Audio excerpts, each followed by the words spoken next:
For ages, scientists have pondered whether it was possible to directly alter the genomes of organisms. Humans have changed the genomes of many animals for millennia by selective breeding.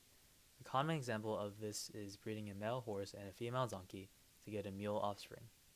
However, direct manipulation of genetic information is a relatively recent innovation that was first conceived in the later 20th century and is frequently used today.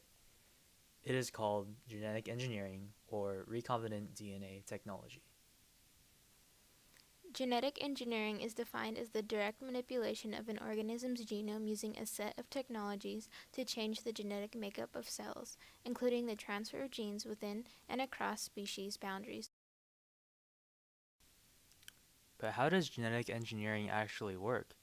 Well, we are going to show you right now. First, we have a bacterium here, such as E. coli. In the bacterium is a plasmid, which is a small circular DNA molecule that replicates independently from the bacterial chromosome. This plasmid plays an important role in genetic engineering. The plasmid is then isolated from the bacterial cell for future use. Here we have a eukaryotic cell. This cell contains a specific gene that we are interested in, whether it is a gene for pesticide resistance or production of human insulin. We will focus on the chromatin represented in red for now. In order to isolate the specific gene, we must find its locus on the DNA strand. Once we locate the gene of interest, restriction enzymes bind to the endpoints of the gene and splice the DNA strand to obtain the gene. Here we have our isolated gene, which we will now represent with a red PVC pipe. We will bring back the plasmid isolated from the bacterium. Restriction enzymes will bind to specific points of the plasmid and release that gene.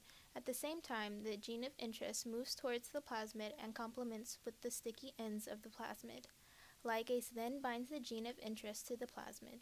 The resulting plasmid is now known as recombinant DNA, which is a DNA molecule formed by two different genetic sources. The new plasmid is now reinserted into the bacterial cell. The bacterium with the new plasmid reproduces by binary fission. There are now two ways to proceed. The first way is to harvest the copies of the gene of interest that are replicated along with the bacterium. This method is also known as gene cloning. An application of this method can be in agriculture by multiplying genes for pesticide resistance to insert into corn.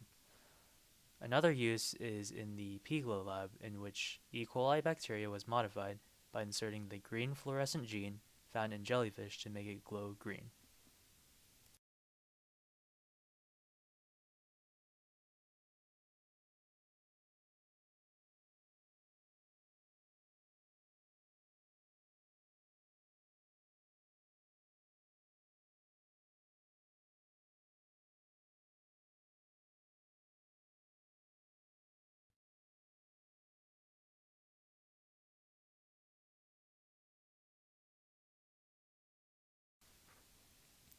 The second way is to harvest the protein that the bacteria produced after the gene of interest was expressed.